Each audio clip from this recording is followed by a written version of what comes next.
Hello, listeners, and welcome to the end of the world.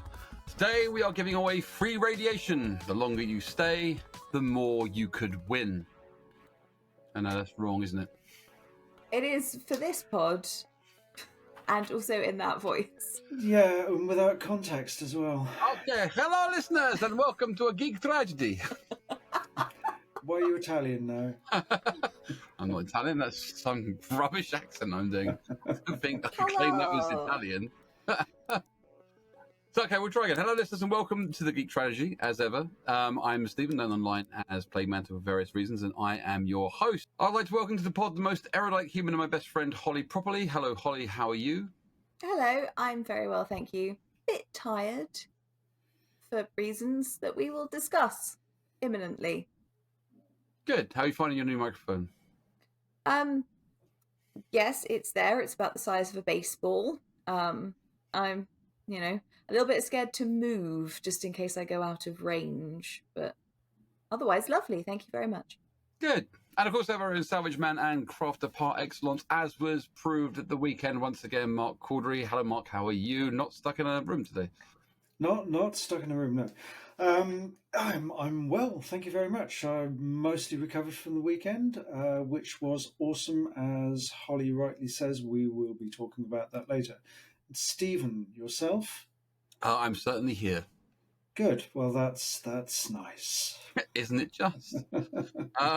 So yeah, we have just come back, returned from a very large and expansive tanning salon where we spent most of our time becoming very red over the course of the last few days, or as most people call it, Fancy Forest, which was a huge extravaganza of geekdom in which cosplayers and food makers, crafters, writers, a small collection of wasps at one point, although the wasps were next door, so that's true, and Musicians. Specifically us as Post Apoc folk got together to celebrate, just being us, really. It was a wonderfully chilled out weekend in a massive field next to a castle with a lot of woodland in it, hence the words, well, that's where the forest part comes from, in which we kind of got to meet a lot of very excellent people, eat some particularly good food, and just get our geek on,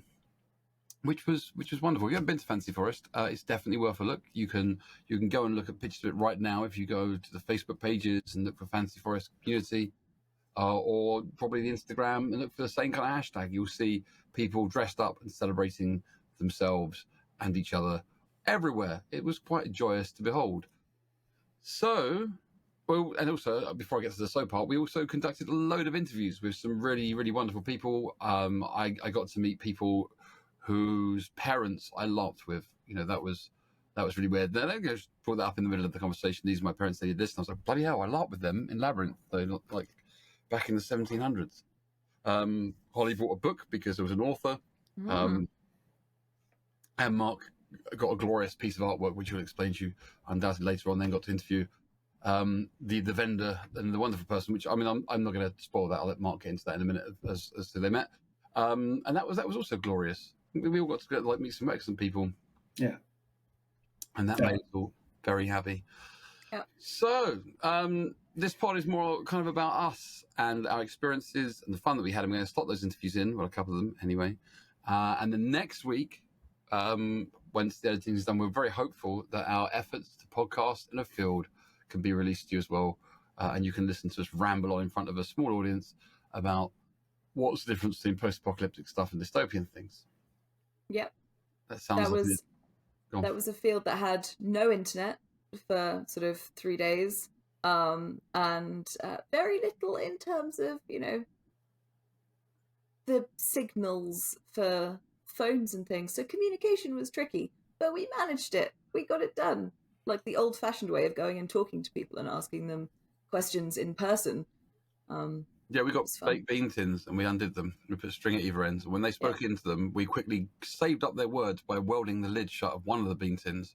We're going to hope that Producer Kit, who I forgot to introduce entirely there because I'm quite tired, but we'll introduce Producer Kit now because he's wonderful and behind the scenes and the best of Kits. I do apologise, Kit. I'm very tired. But in good news, you get to open up a can of beans and hope that the words that are kept inside safely and soundly, just like in Fallout, where you'd find a tin of, beans that have been left in the radiation zone for hundreds of years, are fresh still. What nonsense. Well, you've gone off on a real surreal slant there. I like I'm this. This is enjoying like it's like the Dali of podcasts. it. It is. Send you on spam again. I was going to finish that off by saying, that one of the big things that hit the field this weekend, and probably the only downside I can think of for a lot of people, was that there was no ability to take cash because there's a massive crash of technology, and worldwide card machines weren't working, which was quite terrifying. Yeah, Anyway, that hurt a lot of traders. it did. Yeah. It did. It seems a lot of goodwill across the field, though, by the sound of things. People were still trading on promises, and there's a lot of posts I've seen coming up saying that people are still paying us even though they didn't have cash, and we let them have things. And I mean, that's pretty good, pretty brave, but pretty good. I think it's a huge testament to the community, and it's something that was built a huge part of my experience of Fantasy Forest in general, was just how wonderfully lovely everybody was all the time. Got more details on that when we actually sort of talk about it. Yeah, so having the card machines not working, but yeah, you're right, the community really kind of pulled together and made it worthwhile. But we have spoken long in the introduction, so let's kind of push our way now into the meat and drink of our experiences, which I'll caveat before we begin by saying that we were all wearing the most amazing costumes, and I'm sure pictures can be slotted in here to show what we were wearing, because a lot of what we will discuss, kind of comes the reaction of people to the kit that Mark made that we were wearing. So, we were all salvage crew wearing fantastically beautiful kit and looking awesome. I had a flying helmet, which made me very happy. That was it. Just a flying helmet. Oh, bless you. Yeah, I would like to point out, for the sake of people that weren't at Fantasy Forest and maybe listening to this instead of watching where the pictures are, Stephen was in fact fully clothed. He wasn't just wandering around tackle out with a flying helmet. It wasn't mine, though. Just so that just so everybody knows. Friday night, Holly, no, Mark, no, Holly, no, Mark. I just did some kind of spinning wheel. Holly said a lot already. I'm going to ask Mark. What were your first thoughts? I mean, we sat around the field all day. It was quite warm, and then suddenly, bam! It was like there were pedestrians wandering around that weren't traders, and there were actually punters there. We were like, "Fuck, we've got to get going." And we kind of then, I don't think we hadn't really appreciated the camp until, it actually hit 5 o'clock, and we were like, "Right, we need to get going." Stuff. What were your first impressions as you started to wander around as it filled up with people? No, I mean, to caveat, we arrived on Thursday and set up, and then had all of Thursday night just chilling out of costume, a lot of Friday morning and afternoon just not in kit, and then suddenly about 4:30 we thought, ooh, probably better get in kit. And everybody else within the Wastes encampment, because we had a themed encampment there, which was new to Fantasy Forest that year, and it just came alive. Everybody kind of emerged from their camps into our area, fully costumed, and it just came alive, and I think it remained alive and quite a vibrant area for the entire weekend, which I don't think any other area within Fantasy Forest really achieved that level of immersion, of just, you stepped in to the Wastes, and everything you saw that we'd provided was, post-apocalyptic. That's your first impression on Friday? Yeah. I think it was. I think it was the feeling that we'd achieved something. I mean, obviously, this is all kudos to Ian Lawley Bell, who drove the whole thing, and who got us all together to create this brand new area at Fantasy Forest. And it was, I think my first impression was, we've really achieved something together here. But I've seen that before on post-apocalyptic LARPs, how people just create these beautiful little encampments, even if it's just a single tent or it becomes an extended area. And because we were in a relatively confined space, all of that detail got compressed into a relatively small area and became really rich. There was a lot of detail, there was a lot of things to look at, everybody's costume was great, and we came alive. And that was my real impression was when our encampment became a living thing. And that was a really nice feeling. Cool. That is a very, I think the best thing for me you said in there, I mean, obviously it was all good, was that, well, it was that sense of achievement. I mean, that was probably quite palpable from all of the people that were there as they kind of looked around what they'd done, and people kind of started putting it together. You could see that everyone was really, I think, a bit awed by what each individual person had done to bring the whole thing together. I think that's very true. What about you, Holly? What was your big first takeaway on Friday night? It was largely sort of the same as Mark. We went out on the Friday and we had our wander around. And I mean, first off, it was kind of crazy because I don't think I've ever gone on a 15-minute walk that's taken 2 hours before. Like going round the first part of the going around the first part of the festival, or like at least kind of like the half of it that we were in, would have taken, if you were just kind of taking a wander in a circle, would have taken probably about 15-20 minutes, and it took us 2 hours because people kept stopping us, wanting to talk to us, wanting to take photos of Mark's kit, and that was like, that's never happened to me before, and that was really cool. That was awesome. I think like that first kind of wander around as well was very much like, it showed me exactly what I was going to experience for like the whole weekend. Like everyone was just lovely. There was beer, which is always nice.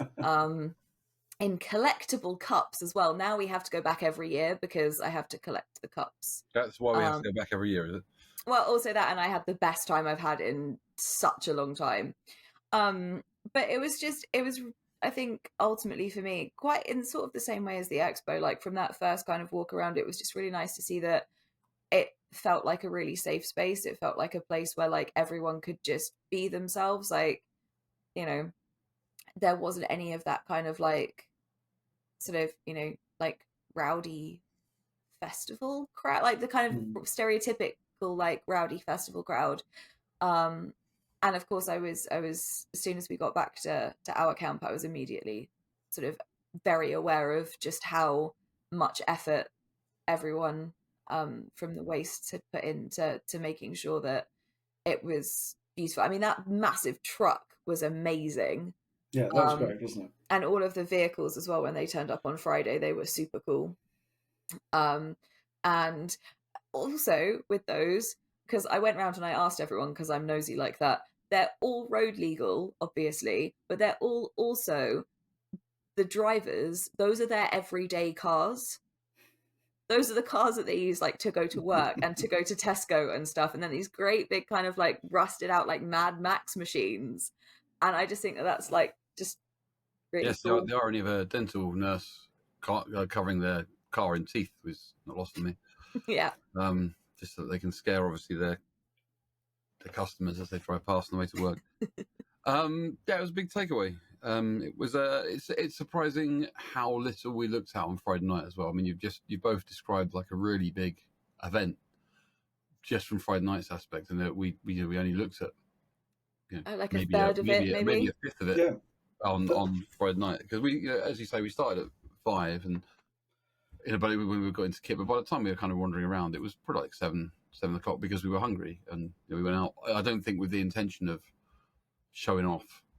No, I just wanted a beer and some food. Well, we'll talk about showing off in a minute, but because it became something that we kind of naturally did. Because certainly everyone's like gravitating into character because we're LARPers, and that because that really showed with the rest of the camp. I mean, like you mentioned Ian, and there was also Christy and stuff, and they were Krista. I'm thinking of my friend, the landowner, Krista and stuff, who were like quite. This is really cool. You guys are really in character, and I remember every time when I said hello, welcome to the West, I could see Ian chuckling away. You know, and it was like, you know, he was obviously not expecting what we were doing, and then Chris had tried to join in by trying to affect any kind of accent, which just it's quite hard with it. Up north. It's quite hard with a really broad Leeds accent, though. I can imagine to try and do Russian. Like the two, they don't. But I mean, well it was together. great that it was infectious. Is kind of what I'm trying to say. Absolutely. Yeah, it was great that it was infectious. But yeah, I mean, like, yeah, we immediately kind of dropped into character, so we were walking around being in character all evening, and I think that kind of helped people sort of join in. For sure, especially the positivity, and that all came from you, Stephen. To be honest, like, I think it was the Dolman. It was the Dolman. Well, we walked straight up to the Dolman and started like listening to Dolman. Mark ran off because I mean we got to the band and then Mark, like the first stage, Mark and me went, I need a piss. And there was jerky and he forgot his wallet. And he missed out. Yeah, two things to run for. And then we had a bit of a dance to the Dolman, which is nice. That was wonderful. So I mean, we'll talk about the bands again later on as well. But like from the minute the festival kicked off, there was music. Like, you know, there was the live music. And the Dolman were actually just got up on stage and started playing. As far as I could tell, I'm pretty sure it was their sound check. Right. Just there's 2-hour-long sound check that everyone danced to. Yeah, pretty much. Because there was nothing scheduled on the stages for Friday night, so the festival kind of officially runs Saturday and Sunday, but then there's the Friday evening, where you can like let people in from sort of like 5:30. So they don't schedule anything on the stages, but I guess they just. I mean, I'm really glad they did because it meant I got to see them because I missed their other sets because we were really busy doing wasteland things. Mm-hmm. Well, as Mark said, we ended up around the campfire with, you know, well, so to speak, we actually ended up sitting on a stage and the benches that I'm very glad we bought benches and a bunch of chairs. Yeah, there was precious little sitting space, but go on. No, I just wanted to tell Mark really quickly, I've had a really good idea for how we can cover chairs for next year. Yes. I'm going to make plastic yarn out of plastic bags and crochet chair covers. Oh, that would be fantastic. Yeah. Yes, do it. I shall. Perfect. And now someone else is going to listen to this pod and do it first. Probably, but plastic yarn's already a thing, so it's not nothing new. Yeah, we ended up sat around the campfire, so to speak, with people, getting to know them, and that was very nice. It was very welcoming. And then everyone kind of drifted off, and it was sleepy times. And I had my first evening of trying to sleep at a festival for years. Which wasn't too bad. A lot of singing coming from the punters camp, which is very good to hear. Yeah, everyone seems to be really in big voice over there, which is cool. And not in a disturbing way, which is cool to hear them, singing away. We actually managed to get power in on Friday night. That we actually had the lasers on. I can't remember if we had that on Friday night. We had, we did get the lasers in on Friday. Friday and Saturday night we had the lasers. Because there's an epic picture that I saw Ian put up that had the camp with the lasers over it. Yeah, that was a great photo. That was the other thing as well, is we actually had an entrance to, like the guys had built an entrance to the area, and made that really obvious, and we got to hang all of our like different crew hubcaps from it and stuff. I'm not writing a directive list because that's on my other page. Oh, I'm so sorry. We can edit that out. Yeah, you can edit me out. That's probably for the best. I don't want to edit you out. You can edit out me, not. I just go. No, don't do that. And then we awoke at 7 o'clock sharp. I noticed everyone woke up at the same time. Yeah. On Saturday morning, and it was a very different day. It was a really different kind of day because on Friday we'd just kind of taken our first bite of the pie, so to speak. Plus, we'd roasted alive for most of the afternoon as well. Oh God, yeah, boiling hot on the Friday. So hot on Friday. Yep. I mean, it'll be a bit of a weird Thursday and Friday. We spent Thursday putting up a tent twice, and we did put it up twice. You're not wrong. And then working out. It was 3 times. It was twice. It was twice. It just felt like 3 times. Kept moving it in the middle. Yeah. But I mean, when we worked out the awnings and stuff like that, but that no one wants to hear that story. Anyway, so we went. I feel that we got up and then we kind of got to know the camps a bit better because we got to know our camp a lot better because people were putting out buckets and starting to play games. And I went and saw the Thunderdome. Thunderdome. Weren't listening. Basically, those weren't there. There was a small cage in the camp opposite us, and you could put your one hand in one side, and somebody else put their hand in the other side, and then you had a thumb war, and it was called the Thunderdome.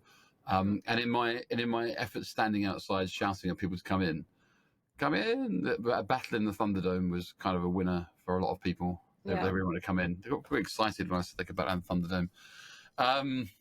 I had to battle in the Thunderdome because I'd mentioned it to people, and it was, yeah. I'm really glad I didn't have to do that because my thumbs are so short that I'm physically incapable of doing thumb wars.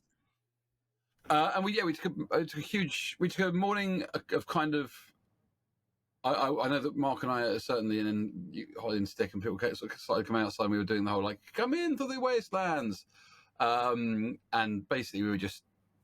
It was a lot of fun arsing around outside, beckoning and shouting. I enjoyed that whole. Yeah. The world has ended, but the fun has only just begun. Yep. It was good. Yeah, it was good. We had our patter down for getting people in, and there's a lot of capering going on. there was so much capering, especially from Stick, and because Stick got pulled into their makeup a lot of the time. That's true. Stick was out the front a little bit, but mostly they helped out with the Wasps makeup. Yeah. Yeah. Yeah, which is very lots cool. of morning stuff. So I was going to ask you, what was your first? So Saturday, getting to know the camp. How did you find getting to know the? I've just described what we did, but how did you find getting to know the camp? And Holly, you can go first this time. How did you find getting to know the camp? I loved it. I absolutely loved it. So I've said before, and I said on the pod before we went away, and I've said to a few people, kind of, not on the pod, that Post Apoc wasn't really my thing. Like, I've never really played Fallout. I've played Fallout kind of here and there. Like, I'm a fan of a wet apocalypse. I like Raft. I like, Waterworld. I like BioShock. But I think BioShock might be a little bit more dystopian than post-apocalyptic now. You realise what you're now going through the pod we're going to do next week. But no, I know I'm just adding some context, and also I can't remember. I still really struggle with what I wear on podcasts, let alone what I've actually said. And I wasn't. It wasn't something that I was really big on, and I was quite scared before I went that I was going to make myself look silly by not knowing as much about post-apoc things as other people. And with our camp, I legitimately couldn't have been more wrong. Every single person that I met was wonderful, and every single person that I met would have given me the string vest off their back, I think, if I'd asked for it. I feel like we've made epic friends, and I think it's evidenced by the fact that on Friday morning when I woke up, Krista delivered me a face mask, because you can't be in the apocalypse without some glam. Well, I mean, me and Mark didn't get face masks. Obviously, we're not epic friends. Well, maybe you just don't need as much glam as I do. No, we're just dry and wrinkly all through the weekend. But we certainly were in that heat. I had factor 50 on for most of the weekend, and I'm still red. You're not as red as you could have been, though. It could have been so much worse. You're right. I did put my pants on my head and ran around for a while, and it could be a very different story. But no, I mean, I think it was fantastic to just kind of to feel like a part of everything with everybody. Like, there was never a moment in time where I felt like, where I felt like I couldn't sort of, just be me and that be okay. I'm quite gutted, to be honest, that I didn't get to meet everybody early enough. Like, there were some people that we didn't kind of really start having conversations with until Saturday evening, or. Well, no. Mark, who did you sell your Chthonic helmet to? I can't remember his name. Tribe of Two on Instagram. Just Tribe of Two, yeah. Yeah. He as we were walking out of the camp, he sort of turned around and said Plague Mantle, and I was like, I haven't introduced myself to you as Plague Mantle. He said, no, I follow your Instagram. All your board game stuff's incredible. I love your reviews and stuff. I buy games based on what you said. I was like, should have said that earlier. I'm in 10 feet away from you all weekend. Yeah, but it was things like that, and I mean, I didn't get I think I really would have loved to have played Hook a Poo that looked like it was really good fun. It would have been better if it was Winnie the Poohs that were Yeah. tied to poos and Oh, I know. drowning. Ian made a really scary Winnie the Pooh. Okay, let's move on to Mark. How did you find the camp on Saturday morning? Getting to know it. How did you find getting to know it? Well, I mean, Holly described like how people came. I mean, I watched you wandering about and poking your head into things. How did you find getting to know it? I found it comfortably familiar because I mean I've been doing post-apocalyptic LARP for over 10 years now. I've been to Old Town in Poland. I've been to Wasteland Weekend, and all of the elements that we had within the Wastes camp just felt like home. I just love, and I think you kind of felt it too. I just love the fact that it feels cozy, it feels comfortable, and especially at night when all the lights and you get all those pockets of light. But I've got a thing about lighting in encampments, in LARP and festivals, and yeah, it just felt very familiar. I think, yeah, I feel at home, and I haven't actually done a post-apocalyptic LARP or been to a post-apocalyptic festival since. You said 4 years? Pre-pandemic. Well, I don't know how accessible Facebook is for you right now, but I've got on my third screen Rob Faulkner, who was the guy that was doing our lighting, has just put up a picture of our camp. I don't know if you've seen it, but it's his beams of light coming up over it. It looks glorious. The light just makes it look, Yeah. well worth a look in a minute. 47 minutes to open it up. It's very cool. I'd show you if I could, but I have no means to do it here because we're not on Discord. Fair enough. But and yeah, I get you. For me, it was more putting on you put on the camp. For me, it was I felt at home in many ways because I was putting on a character. I haven't NPC'd for quite a while. I don't know who I was playing, but you know what I mean. I felt yeah. That was one of the persona. things. Yeah, and that was one of the things that you said over the course of the weekend that made me really happy because, like a lot of the things that we do, especially when it comes to like character work and especially when it comes to NPCing and LARP and stuff, is you're directing that show, and you turned around to me a couple of times and said, oh, it feels like I'm playing, and that just made me really happy because there was I felt like we had, like a level of like responsibility and a care kind of way to just make sure that the waste was as good as it could possibly be. But that was just, yeah. I want to add to Mark's point and see if Mark, would you agree with me? In a very kind of political, in the middle of Parliament way. Go on. Where you said about the lights and the camp and everything else, I think one of the things that teed that off really well, so incredibly well, was Jake and his renditions of "I Don't Want to Set the World." And he was wonderful. It was he not? It was gorgeous, wasn't he? He was wonderful. He deserved to be on at a time when the stages nearby weren't playing, so that he could be fully appreciated. But in terms of vocals, if you weren't, when I first heard it starting to play, like the classic songs from Fallout Radio, I thought, oh, someone's playing Fallout Radio, and it was only when I noticed that there was somebody standing on the stage in front of a microphone singing that. I went, wow, he's good. Did you stare and see if he was lip syncing? Because we all did. Yeah. We were like, No. Well, what I immediately thought was, I really want to put him in a post-apocalyptic crooner suit. Yeah, the whole Las Vegas crooner, but apocalyptic up. So I did have a chat with him about that. He said he's got a suit which he's working on. Well, equally, Holly, if you want to join the salvage next time. Yeah, absolutely. I mean, I think the entire Wasteland area will balloon next year. I think the organisers are going to have to give us more space, and I think probably we've set. I say we as an entire group. Yeah, and obviously with Ian at the wastes. The wastes, yeah. I think we have set a standard in our first year, and I think a lot of people, a lot of groups, areas will have looked at us and gone, "Okay, maybe maybe we need to make our areas. Maybe we can work on those. Yeah, I think hopefully we were inspiring as a group to get other groups, other themes to go like, yeah, okay, we're going to put some extra work in for next year as well. So that would be my hope.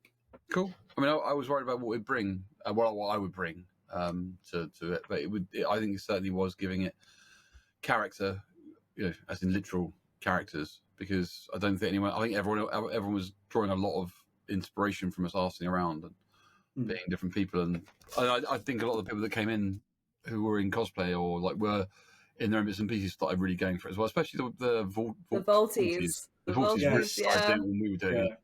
There were quite a few Fallout Vault dwellers wandering around not as part of our encampment, but people who were cosplaying Vault dwellers in the general festival. And whenever they walked past us or came into the encampment, it was "Hey, Vaulty, you look far too clean. Yeah, Welcome to the wastelands." One guy said, like, how long does it take to make your kit? And I was like, what do you mean? Well, I'm not doing the accent right now, but I was like, what do you mean, how long did it take me to make it? I just took this off some dead guy. Got him, spent 2 seconds going through his inventory, put it on. Don't ask me about any Geks. I don't have any Geks. I don't know where anyone's dad is either. And he was very taken aback. And then he was, I'm going to join in, which is cool. But which takes us to the next point, which was them spent the afternoon wandering about. We did like another 4-hour trek at the camp. Because we just wanted to go shopping and get some food. Yep. I felt duty bound to stay by the gate and do some, and it was very hard to, prize us away from the enjoyment we were getting from sending people in. But I'm glad we went out. Yeah. In a full tour. And obviously, I know at the end of the pod blatantly says that Mark is our famous person. So, he's obviously photographed every 5 minutes walking down the street. There's paparazzi after him. People want their lawnmowers back, etc. But generally speaking, were you expecting to? Start with Mark this time. Were you expecting to get so much attention? I wasn't expecting to be recognised by name so much. That was a very nice surprise. But I guess it's difficult. I can't be objective about my own work really, but it caught people's eye, I guess, a lot, and that was a nice feeling. It was nice to be in that costume again. Yeah, I can't remember the last time I put that kit on. I honestly can't remember, but on Saturday I wore that kit non-stop for 10 hours. Did you complained afterwards that your back was fucked? Which so much. Well, my shoulders were knackered because it's really, because it's quite heavy. It's like 20 kilos worth of kit. But it was fine. It was just nice being able to wear that kit and walk around in it, and for people to go, yeah, hey, it. As an artist, it's nice to get your work appreciated. And there were so many beautiful. We'll come on to this later, but there were so many beautiful pieces of costume, and such a variety of it as well. And I just felt like one of those. Yeah, one of a huge crowd of people. It was very irritating being outdone by somebody else's costume on Sunday because one of the other guys was there, put on your Chthonian costume.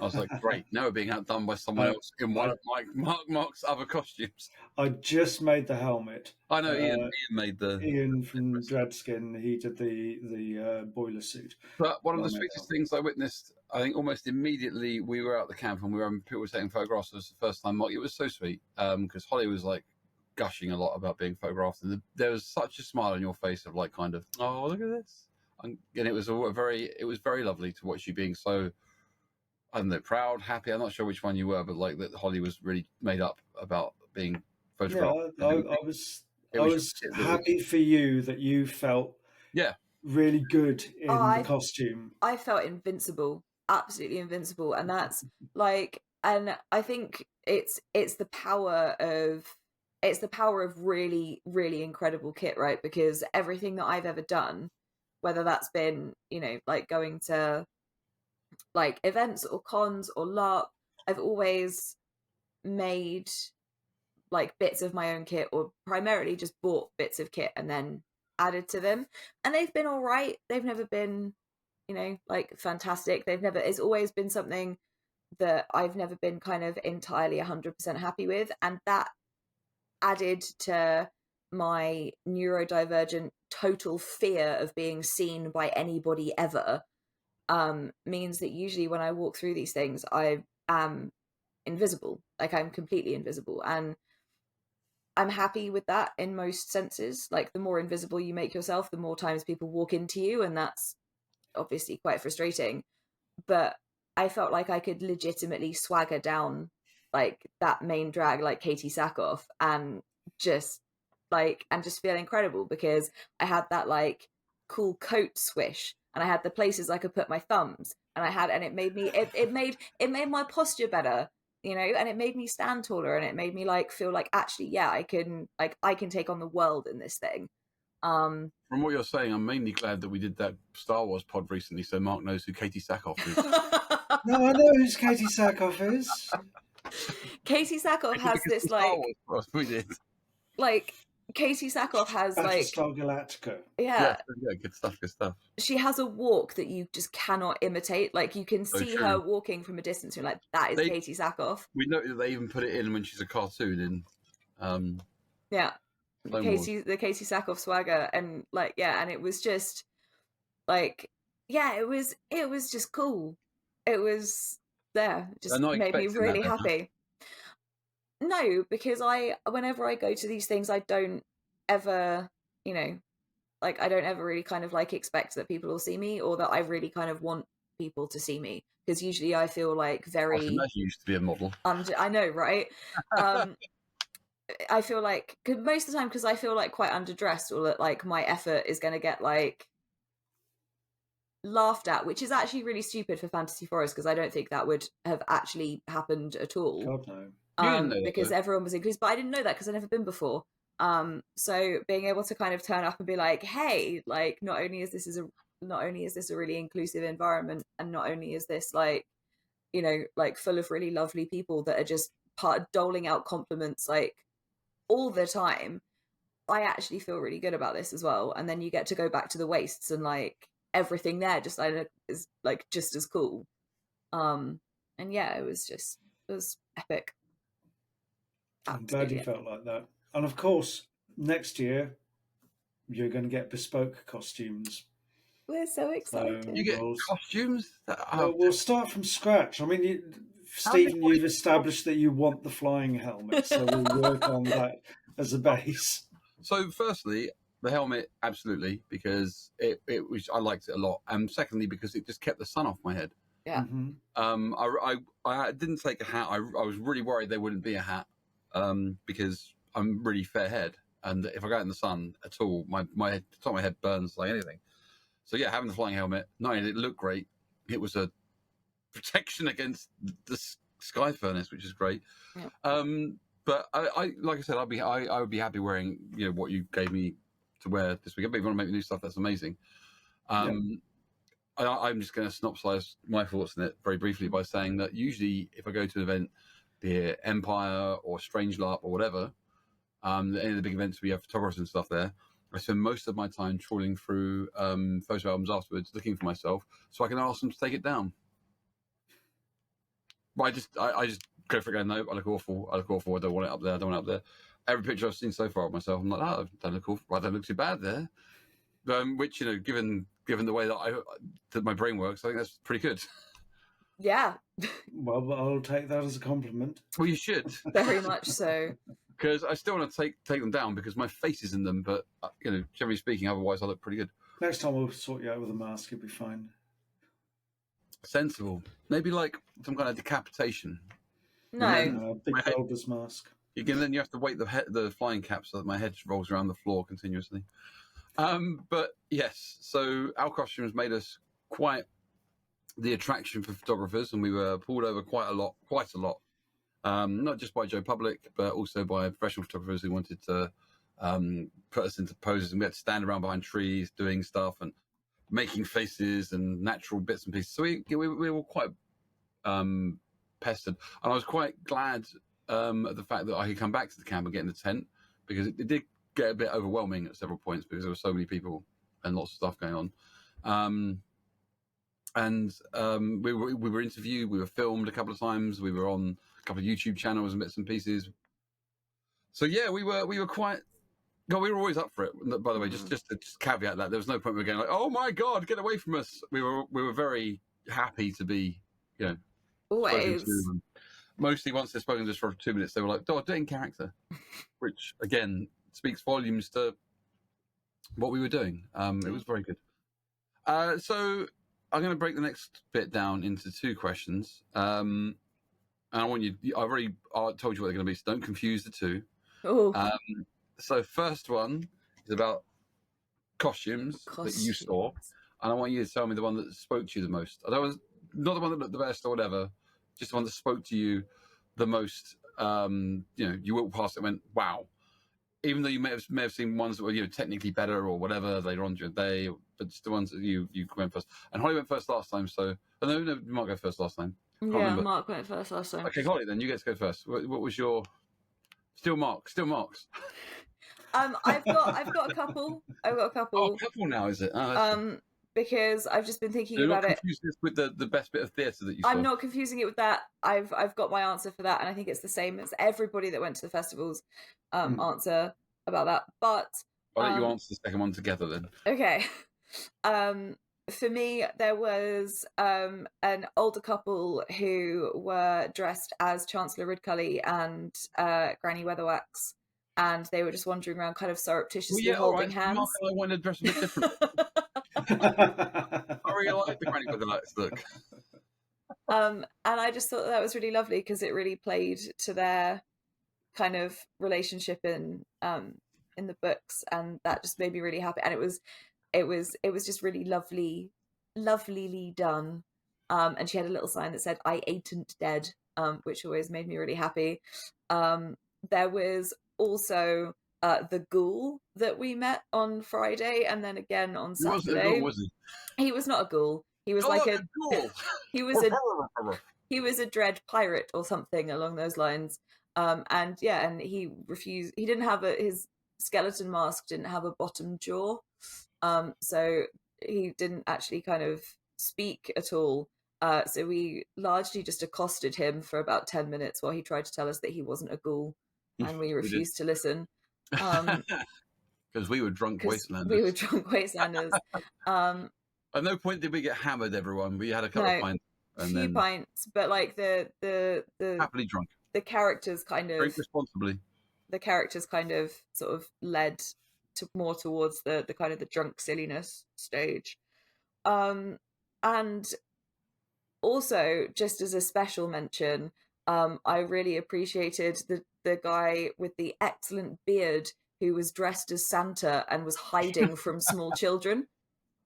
Because they would be running up to him and he would be telling them that they couldn't see him because he was on holiday, and this was his holiday and they couldn't disturb him. And their parents were like, "You can go and ask Santa," and Santa would go and hide behind a tent. It was very good fun. That was a lot of heavy Santa costume he was wearing in that 34-degree sweltering heat. It was, yeah, you're not wrong. But I think we were stupid. He deserved a mention just for the sheer characterization of Santa on holiday. It was brilliant. Okay, just to add to that as well, before I go to Mark as well, one of the interviews that we did was completely derailed and everyone had to stop because as we were just talking, as past our camp walked an 8-foot-tall snowman accompanied by a Christmas tree. We were like, what's happening? I think none of us expected to see it, neither our guest nor the filming person nor me, the interviewer. We were just like, what's happening? Yeah. Different had to stop and stare. And then we saw it all day, so it was okay. Yeah. And yes, we have an additional interview that I did with the lovely Natasha Achilleos, wife of legendary fantasy artist Chris Achilleos. And here it is. I'm Mark, here again at the Fantasy Forest, and I'm very pleased to be interviewing Natasha Achilleos. And if that surname sounds familiar, then it should. Tasha, would you like to introduce yourself? Hello, yeah. So I'm Tasha Achilleos. Actually, is one of the. It's the Greek. Cypriot way of pronouncing my name. So I'm here to represent my late husband, Chris Achilleos. So Chris was part of this festival since it opened. So we're personal friends with a lot of the organisers. So it's been a joy to continue to be here and represent my late husband's artwork. So I'm here, obviously, as a way to network and communicate and keep his his legend alive, really. So that's why I enjoy. Every year this festival gets better and better and better. And well, this is our first year here, and it's wonderful already. It is, yeah. So this weekend's gone by way too quickly already. Yeah. And so just kind of got here, just unloaded all my stall, and tomorrow I'm packing it all up again and going home. So yeah, it could do with being a week long. So, but look at this stuff. It's incredible. So it's an absolute joy to be here. And obviously Chris's artwork means a lot to people here, and to have that resonation and being able to, because I'm impassioned by his art. I'm a Tolkien fan, and that was the connection that I actually got his artwork on my wall. And then I met him in London, and our story kind of unfolded from that point on. And it's wonderful. And it's a joy, yeah. But I mean, Chris's work is one of the greats of fantasy artwork. Yeah. I mean, he's up there with the likes of Roger Dean, Brian Froud, Frank Frazetta, Rodney Matthews, Jim Fitzpatrick. I'm just trying to roll off names here. Patrick Woodruff, Jim Burns. Yes. Yeah, so it all came out from the golden age. Yeah, and he is absolutely, his work is distinctive, beautiful. His figurative work is just unsurpassed, I think. Yeah. I wanted to ask you, I mean, how did Chris get started? Well, he obviously lived in Cyprus. Mm-hmm. He was born in Cyprus, and at the time during the 1960s it was war torn. So the Turkish were coming in, and the British were coming in to obviously help the Turks move into the northern side of Cyprus. At the time, his family lived in an orange grove up in the northern part of the Cypriot community, and his mum, with his 3 sisters, was a bit worried about him because he was a little bit of a tearaway, and ended up kind of climbing trees and building puppets. So he never did art in Cyprus. Never. So he kind of did puppet making and football. So and so his mum was a bit worried. War-torn Cyprus, decided to get a family out of Cyprus to move them back to England. So landed in England probably about 1960s. The first cold winter. So Chris was like, oh. And because of that, and because of the lack of communication with the language, he found comics. So this is how he found Jack Kirby.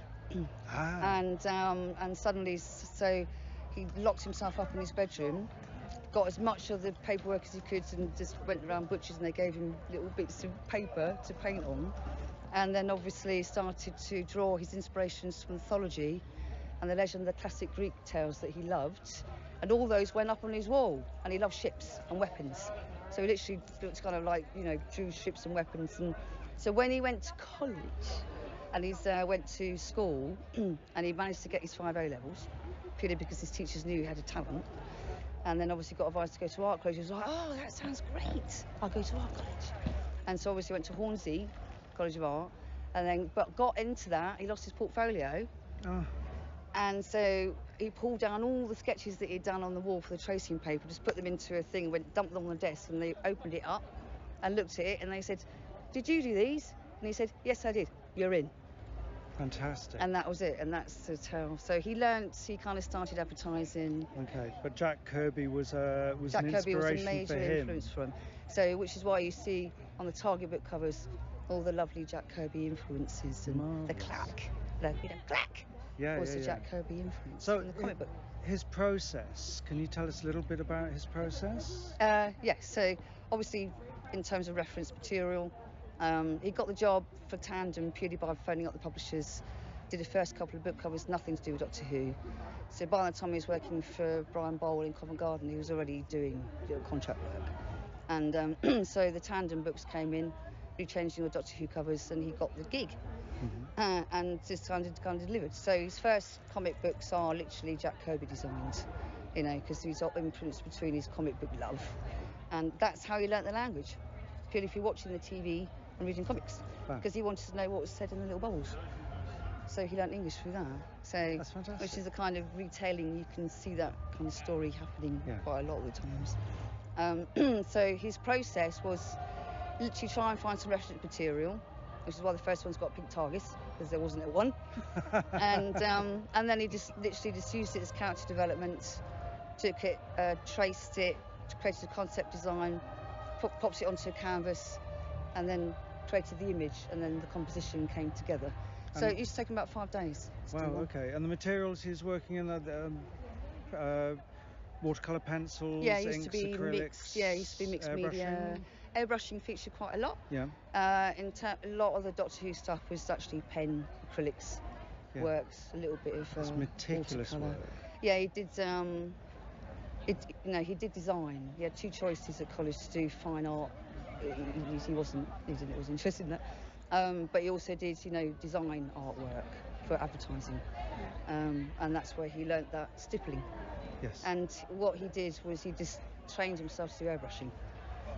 So when all his friends were going out watching bands, he was doing the airbrushing. So he worked extraordinarily hard, and that was his ethos. Was you can have passion and you can have talent, but if you don't work hard, it doesn't come to anything. And because he was really good at doing the deadlines and delivering, he got the jobs. Excellent. Yeah, and his kind of motto was always do, the best that you can, irrespective of the job. And that's how he built up his career, really. That's marvellous. I mean, you've kind of preempted my other question that I was going to ask, was where, I mean, as an artist, you get asked this all the time, and it's a really naff question, but the inspiration, what inspired him, and you already said Jack Kirby, and a lot of the old Marvel comics and DC comics, that also inspired me. Yes. So we've sort of come from similar points there, but obviously Chris was another inspiration for me. So it's another layer and a layer. He loved Conan. Yes, and Conan was a massive thing for him. Yeah, and you can see that.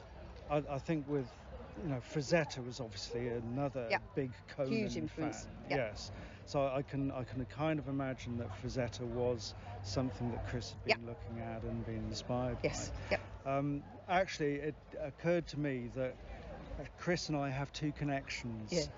Yeah. The Fighting Fantasy Titans cover. Yeah. In the back of that book is a photograph of Steve Jackson and Ian Livingstone, and they've got a couple of my masks, one of my crowns, and a withered corpse arm that they're holding. So there was that, and also all of his Doctor Who work. I worked on Doctor Who as well. Yeah, so there's a lovely connection. So I like those little snippets. Like, hey. So I mean, I am obviously a massive geek. Question for you. Where does your geekdom come from? What makes you happy? What makes me happy was I read Tolkien when I was 9 years old. So yeah, my dad had the book on the bookshelves, and I was drawn to the book cover. So there we go. And I can remember just seeing the spine, and obviously I was 9. But it just drew me. I remember touching the spine. Then after about 6 months of walking past and touching it and looking at it, the book cover, I picked it up and started reading it. Got through to the end. I was so moved by my first reading of, the Lord of the Rings when I was 9. It just set the stage for the rest of my life. And I just had a little cry at the end of it, and then turned back to the front page and read it again. By the time I was 25 years old, I'd already done all the family trees. I'd done all about the old days. I read it by the time I was 25, I read it 16 times. Wow. And it was constantly in my hand. It was like a Bible. And so obviously my first instigation was Post Apoc, which is Chris Achilleos' work, and kind of bumped into it. I was kind of born on the Isle of Wight, and just went into Woolworth's Athena. I was used to telling it was Athena. And I said, and then found the Host of Chaos. And I was like, that's Switch King Magma, I love that. So it was on my wall, and this is the reason why I can relate to fans who talk about Doctor Who artwork, going, oh, that's what I did. So I literally knelt in front of that image for hours and just looked into it, all the little faces, little details he did. And when I knew him, he told me about a few little jokes he used to put into his paintings. So if you look on the painting Host of Chaos, there's a flag on the back with 2 skulls on it, and it's Frodo and Sam. So Chris said they caught them. That's my joke, and I was like, well, it wouldn't have turned out quite the way it would. Oh, that's fantastic. Anyway, so that was my first kind of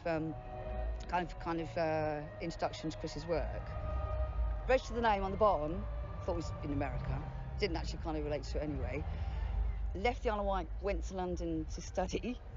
Ended up going down to this club called the Slimelight, which is tennis gear, and there he was. And so slowly over about 25 years, he became a friend of mine. And so I remember going around to his house party in the 1980s, and he said, "Come upstairs." And I was just like, "Okay then." So he took out of all the paintings that he had, and he had loads when he passed. By the way, there's quite a lot of paintings left. He pulled the Host of Chaos out and stood it in front of me, and I'm just like, I just looked at it and just went, "That's one of my favourite paintings in the whole world." So I had a bit of a geeky, awesome, inspiring moment. I thought, I'm not going to let him know. And I just kind of say, I'm not going to let him know. I'm going to turn into a fangirl. And then it's kind of walked out, and then obviously got to know him through other, friends. And my sister went out with his best friend for 8 years, and that was the connection. Excellent. And so over the process of time, we've got to know each other a little bit more. He then found out I had some of his artwork on his wall, and that pulled us together. So my geeky moment of Tolkien has shaped my life. And I would honestly say, someone described Host of Chaos as the rock and roll of Tolkien artwork. It is. There's nothing else that touches it in comparison to me. Always used to say to me, "I wish I'd met you before I'd done the painting, because I used to be talking to him. I used to sit and read talking to him.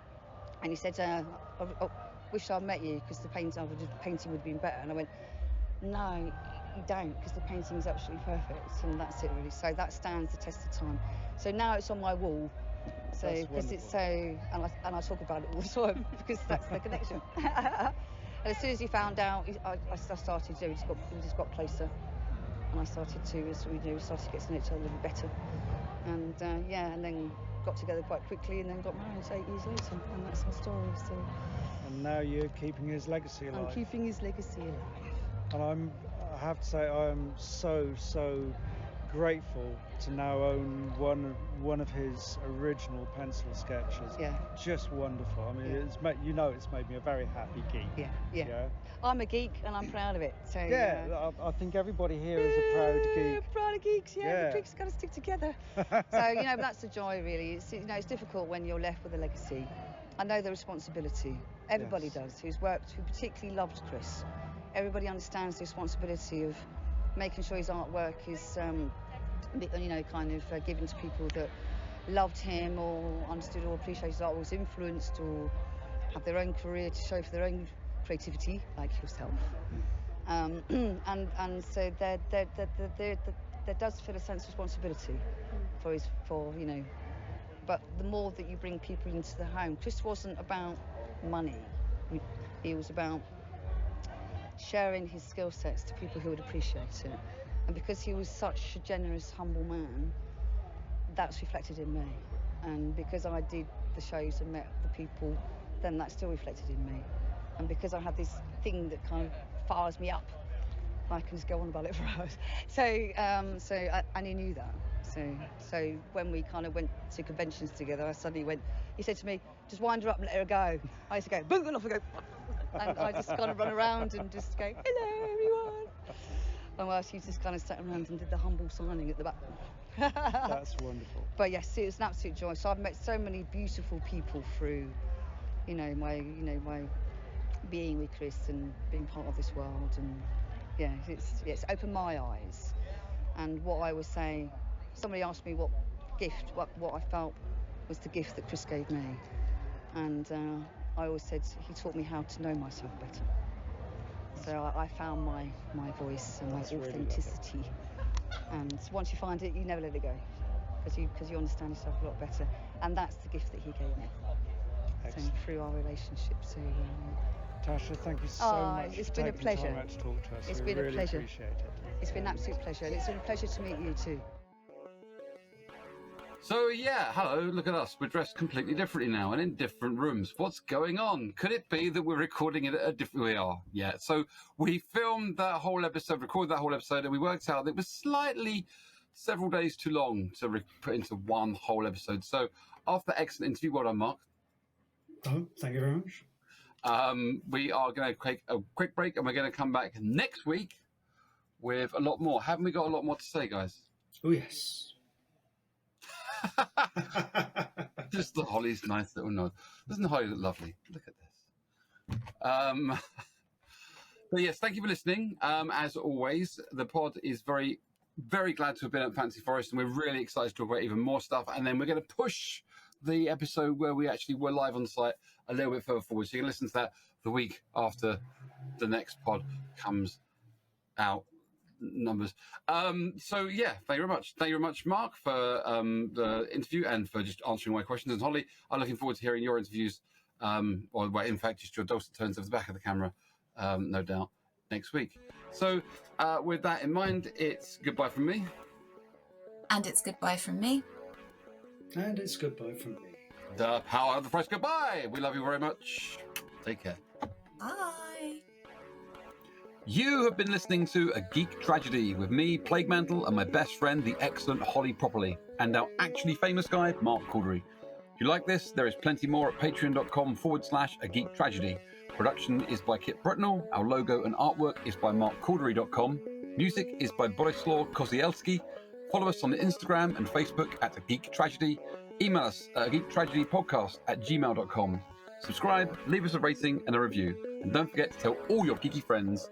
Also, a big shout out to all of our genius geeks. We adore each and every one of you. And of course, much love. Take care of each other.